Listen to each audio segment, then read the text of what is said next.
सो शुरू करते हैं पाइथन डेटा टाइप से कि ये होते क्या हैं। So data types are the classification और कैटेगराइजेशन ऑफ डेटा आइटम्स। मतलब पाइथन के कोड जब हम लिखते हैं तो उसमें जो भी वैल्यू हम दे रहे हैं या कोई भी डेटा असाइन कर रहे हैं किसी वेरिएबल में, तो उसका एक टाइप होता है जिसको हम डेटा टाइप कहते हैं। मतलब कोई वैल्यू हम अगर वेरिएबल में स्टोर कर रहे हैं, जैसे वो नंबर हो गया इंटीजर टाइप का या फ्लोट टाइप का या स्ट्रिंग, तो ये सब क्या है, ये सब डेटा टाइप है। और जो वैल्यू क्या है वो उसकी वो डेटा है, ठीक है। तो किसी भी डेटा का जो टाइप होगा ना पाइथन में, उसी को हम उसका डेटा टाइप कहेंगे। सो यहाँ क्लासिफिकेशन का मतलब यही हो गया कि किसी भी डेटा को किसी डेटा टाइप में क्लासिफाई करना। Since everything is an object in Python programming, so data types are actually classes and variables are instance, or we can say that object of these classes. तो जैसा कि object और instance हम एक class का बनाते हैं, तो हम डेटा टाइप को एज अ क्लास सोच सकते हैं जिसका हम वेरिएबल बनाते हैं, ऑब्जेक्ट बनाते हैं, ठीक है। वेरिएबल क्या होता है, जिसमें हम डेटा स्टोर कराते हैं। ये पार्ट 3 में मैंने बताया था कि वेरिएबल्स में हम कैसे डेटा स्टोर करा सकते हैं, ठीक है। तो उस वेरिएबल को हम एज अ ऑब्जेक्ट सोच सकते हैं, और किस टाइप का वेरिएबल, किस टाइप की वैल्यू हम उस वेरिएबल में स्टोर करा रहे हैं, वो एज अ हम क्लास सोच सकते हैं, जो डेटा टाइप है। सिंपल लैंग्वेज में ये समझ लीजिए कि कोई भी डेटा है, उसका जो टाइप होगा उसको हम डेटा टाइप कहते हैं। सो पाइथन में 5 तरह के डेटा टाइप होते हैं। पहला numeric, second sequence type, third Boolean, fourth set and the fifth one dictionary. So following figures आप समझ सकते हैं डेटा टाइप कैसे डिवाइड है। सो डेटा टाइप के पहले 5 पार्ट हैं, numeric, dictionary, boolean, set, sequence type. Then sequence type के 3 फर्दर पार्ट है, स्ट्रिंग्स, लिस्ट, टपल। और न्यूमेरिक के फर्दर 3 पार्ट है, integer, complex number and float. So इस लेक्चर में सिर्फ इन सब डेटा टाइप्स का डेफिनेशन देखेंगे। इसके बाद जितने लेक्चर आएंगे वो पर्टिकुलर डेटा टाइप का पर्टिकुलर एक लेक्चर होगा, जिसमें हम देखेंगे कि हम इसको कैसे यूज कर सकते हैं, कैसे इसको इम्प्लीमेंट कर सकते हैं कोड में, और फिर इसमें कौन कौन से ऐसे ऑपरेशन हैं जिसको हम परफॉर्म कर सकते हैं। सो पहला शुरू करते हैं numeric data type. Numeric data type represent the data which has numeric value. कोई भी ऐसा डेटा जिसमें न्यूमेरिक वैल्यू है उसको हम न्यूमेरिक डेटा टाइप में रखते हैं, ठीक है। Numeric value can be integer, floating number और इवन कॉम्प्लेक्स नंबर। इन तीनों में से कोई भी टाइप का दिख गया तो वो न्यूमेरिक डेटा टाइप में आ जाएगा, ठीक है। इंटीजर क्या होता है, इंटीजर तो पता होगा, 0 से लेकर इनफाइनाइट और फिर 0 से लेकर माइनस इनफाइनाइट तक जितने भी नंबर हैं वो सारे इंटीजर्स में आते हैं। फ्लोटिंग नंबर जैसे कोई भी डेसिमल नंबर हो गया, जैसे 2.3, 4.6, इस टाइप का, वो फ्लोटिंग नंबर में आ जाएगा। और कॉम्प्लेक्स नंबर में तो 2 पार्ट होते हैं, रियल पार्ट और एक इमेजिनरी पार्ट जिसमें आयोटा लगता है, ठीक है। तो वो कॉम्प्लेक्स नंबर्स में आ जाएंगे। एग्जाम्पल से एक बार समझ के देखते हैं इसे। तो एग्जाम्पल में जैसे हो गए 0, 1, -3, 450, -20, ये सारे इंटीजर्स हो जाते हैं, ठीक है। फ्लोटिंग नंबर जैसे कि बताया डेसिमल पॉइंट जिसमें आते हैं 1.11, 2.3, 67.45, ये सारे फ्लोटिंग नंबर्स हैं। और कॉम्प्लेक्स नंबर 2 + 3i। तो 2 क्या है, यहाँ पे रियल नंबर है, और 3i इमेजिनरी पार्ट हो गया। 1 + 6j, 1 क्या है, रियल पार्ट है, 6j क्या है, इमेजिनरी पार्ट है। तो ये कॉम्प्लेक्स नंबर्स में आ जाते हैं। तो ये 3 तरह के टाइप होते हैं जो न्यूमेरिक डेटा टाइप के अंडर आते हैं। नेक्स्ट देखते हैं sequence data type. So in Python, sequence is the ordered collection of similar or different data types. Sequence allows to store multiple values in an organized and efficient fashion. There are several sequence types in Python, that is string, list and tuple. तो sequence का मतलब भी समझ आ रहा है कि in an order. तो sequence क्या होता है कि ये डिफरेंट और सिमिलर दोनों तरह के डेटा टाइप्स का एक कलेक्शन है। इसमें हम दोनों तरह के डेटा टाइप डाल सकते हैं। जैसे स्ट्रिंग में तो स्ट्रिंग ही जाएगा, लेकिन लिस्ट और टपल में हम इंटीजर वैल्यू भी डाल सकते हैं, फ्लोट वैल्यू भी डाल सकते हैं, स्ट्रिंग भी डाल सकते हैं, ऐसा कुछ नहीं है। तो लिस्ट और टपल में जैसे हम डिफरेंट सिमिलर दोनों तरह के डेटा टाइप्स को डाल सकते हैं। सो ये डेटा टाइप एक कलेक्शन टाइप का है। सो इसमें एक की जगह मल्टीपल वैल्यूज रहेंगे, मल्टीपल वैल्यूज हम स्टोर कर सकते हैं लिस्ट में या टपल में, ठीक है। स्ट्रिंग तो एक स्ट्रिंग हो गया, उसमें हम वैसे न्यूमेरिक और फ्लोटिंग पॉइंट ऐसा कुछ डाल सकते हैं, तो लेकिन अगर वो कोट्स में होगा तो वो एज अ स्ट्रिंग ही लेगा, तो उसमें ऐसा कोई डिफरेंस नहीं है। और जैसे ऑर्गेनाइज्ड वे लिखा है, इन एन ऑर्डर लिखा है, तो जैसे जब हम डिफाइन करेंगे, असाइन करेंगे वैल्यू, तो जिस ऑर्डर में हमने वैल्यूज असाइन किए वो उसी ऑर्डर में रहेगा। जैसे हमने कोई स्ट्रिंग असाइन किया किसी वेरिएबल में हेलो वर्ल्ड, तो वो अपने आप वर्ल्ड हेलो नहीं हो जाएगा, वो उसी ऑर्डर में रहेगा। पहले हेलो रहेगा, उसके बाद वर्ल्ड रहेगा, सारे अल्फाबेट्स उसी लाइन में रहेंगे, थ्रू आउट द कोड वो सेम ही रहेगा, कोई चेंज अपने आप नहीं आएगा। सो नेक्स्ट एग्जांपल्स देखते हैं डिफरेंट सीक्वेंस डेटा टाइप्स का। सो पहला क्या है, स्ट्रिंग।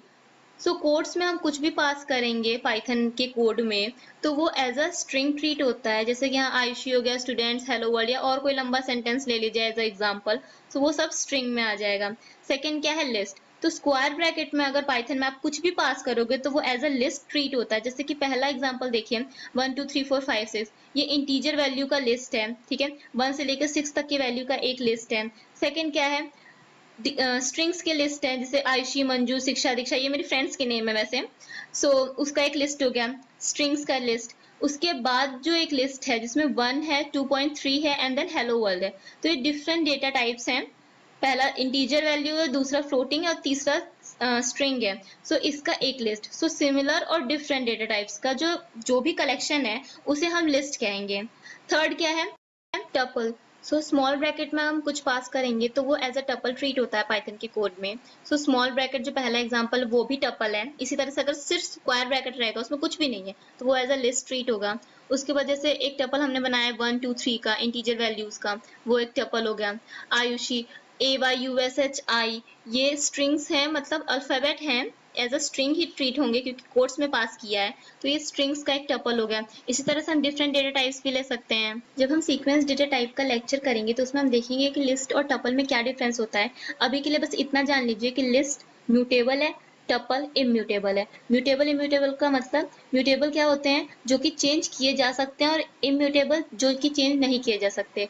सो लिस्ट चेंज किया जा सकता है और टपल चेंज नहीं किया जा सकता। अभी के लिए इतना जान लीजिए। इसके बाद हम देखते हैं next data type, Boolean data type. Boolean type provides two built-in values, true and false. These values are used to determine the given statement is true or false. Boolean data type सिर्फ दो ही हैं, true और false। जहां भी आपको true और false दिखे वो समझ लीजिएगा वो Boolean data type है। इसमें और फर्दर कुछ समझने की जरूरत है नहीं। अगर आपने इससे पिछला वाला पार्ट देखा होगा पाइथन ऑपरेटर का, जो कि है पार्ट 4, सो आपको पता होगा लॉजिकल ऑपरेटर यूज कर सकते हैं हम बुलियन डेटा टाइप्स पे। और boolean data type as a result भी शो होता है। मेंबरशिप ऑपरेटर्स का जैसे रिजल्ट होता है वो बुलियन में आता है, ट्रू या फॉल्स में। उसी तरह से कंपैरिजन ऑपरेटर का जो रिजल्ट होगा वो भी ट्रू और फॉल्स में आता है। So next देखते हैं set data type.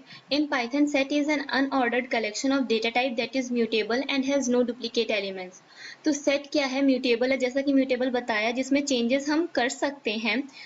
तो सेट में अगर हमने वैल्यूज असाइन कर दी है तो उसमें हम चेंजेस बाद में कर सकते हैं, ठीक है। अनऑर्डर्ड कलेक्शन है, सो सीक्वेंस डेटा टाइप जो कि ऑर्डर्ड कलेक्शन है उससे ये डिफरेंट है। और सेट में कोई भी वैल्यू की डुप्लीकेसी नहीं होती, मतलब एक से ज्यादा बार वो वैल्यू नहीं आएगा अगर कोई वैल्यू है तो। जैसे कि अगर लिस्ट में हमने 3 टाइम्स 2 लिख दिया और उसको हमने सेट में चेंज किया तो सेट में वो सिर्फ एक बार ही काउंट होगा, सिर्फ एक बार ही 2 आएगा सेट में। और अनऑर्डर्ड कलेक्शन होने की वजह से इसमें वैल्यूज कहीं भी हो सकती है, सो हम एग्जैक्टली ये नहीं बता सकते कि वैल्यू कहाँ पर है। जैसे कोई लिस्ट को या किसी भी चीज को हमने अगर सेट में चेंज कर दिया तो उसमें हम ये नहीं बता सकते कि वो वैल्यू अब किस नंबर पे है। जैसे कि लिस्ट में अगर डुप्लीकेसी है, 4th नंबर पे 2 आ रहा है और फिर इसके आगे जो वैल्यू रहेंगी उसमें कोई डुप्लीकेट वैल्यू है, तो हो सकता है कि सेट में वो जो 4th नंबर पे 2 वैल्यू है वो सेट में 2nd नंबर पे हो। इसलिए ये अनऑर्डर्ड कलेक्शन है, इसका ऑर्डर डिफाइन नहीं होता, ऑर्गेनाइज्ड नहीं होता। एग्जाम्पल्स देखते हैं इसका और अच्छे से समझने की कोशिश करते हैं। सेट को कर्ली ब्रेसेस में डिफाइन किया जाता है। तो जैसे कि पहला एग्जाम्पल है ABCD, ये चारों स्ट्रिंग वैल्यू है, अल्फाबेट वैल्यूज हैं और उसका सेट है। चारों यूनिक वैल्यूज हैं, ठीक है, कोई भी डुप्लीकेसी नहीं है। सेकेंड एग्जाम्पल देखिए, स्क्वायर ब्रैकेट में हमने कुछ नंबर्स पास किए हैं, इंटीजर वैल्यूज पास किए हैं, तो ये एज अ लिस्ट काउंट होगा पाइथन में क्योंकि ये स्क्वायर ब्रैकेट में पास है। और उसका अगर हम सेट में उसको सेट में हम कन्वर्ट करेंगे तो आप देख सकते हो जैसे कि 3 2 टाइम्स आया है, 4 3 टाइम्स आया है, तो सेट में वो सिर्फ एक ही बार काउंट हुआ है, ठीक है। सारी यूनिक वैल्यूज हैं 1 2 3 4 5, कोई भी डुप्लीकेसी नहीं है। उसी तरह से थर्ड एग्जांपल देखिए 1 एंड देन स्टूडेंट्स एंड 90.9। तो पहला क्या है इंटीजर वैल्यू, सेकंड क्या है स्ट्रिंग वैल्यू, थर्ड क्या है फ्लोट वैल्यू। तो डिफरेंट डेटा टाइप्स भी हम इसको सेट में पास कर सकते हैं। So last data type है dictionary. Dictionary in Python is an unordered collection of data values used to store data values like a map, which unlike other data types that hold only single value as an element, dictionary holds key value pair. So set की तरह ही dictionary भी एक unordered collection है। इसमें हम different data type store कर सकते हैं। और जैसे कि हमने जितने भी डेटा टाइप देखे हैं उसमें एक एलिमेंट को एक ही एलिमेंट मानते हैं, लेकिन डिक्शनरी में की वैल्यू पेयर होता है, ठीक है, और उसको एज अ एलिमेंट ट्रीट किया जाता है। एक की वैल्यू का एक एलिमेंट माना जाता है, ठीक है। जितने भी वैल्यूज हैं उसका एक पर्टिकुलर की होता है जिससे उसको हम रिकॉग्नाइज कर सकते हैं डिक्शनरी में। जैसे कि नॉर्मल डिक्शनरी होती है हिंदी टू इंग्लिश या इंग्लिश टू हिंदी, जो भी डिक्शनरी होती है उसमें एक वर्ड होता है जिसकी हम मीनिंग देखते हैं, ठीक है। तो उस वर्ड को आप की समझ लीजिए और वैल्यू को उसकी मीनिंग समझ लीजिए। सो जैसे डिक्शनरी में हम किसी वर्ड से उसकी मीनिंग को फाइंड करते हैं, बहुत सारे वर्ड्स होते हैं उसमें, ठीक है। सो अल्फाबेटिकली हम देखते हैं कि कौन सा वर्ड कहाँ आ रहा है। उसी तरह से नॉर्मल पाइथन की जो डिक्शनरी होती है उसमें हम वैल्यू को उसकी की से फाइंड कर सकते हैं। एग्जाम्पल देखते हैं डिक्शनरी का। सो आप देख सकते हैं यहाँ पे दो की वैल्यू पेयर लिखी है मैंने। सो फर्स्ट क्या है, की वैल्यू क्या है इसमें 1, और उसकी वैल्यू क्या है, एक लिस्ट है।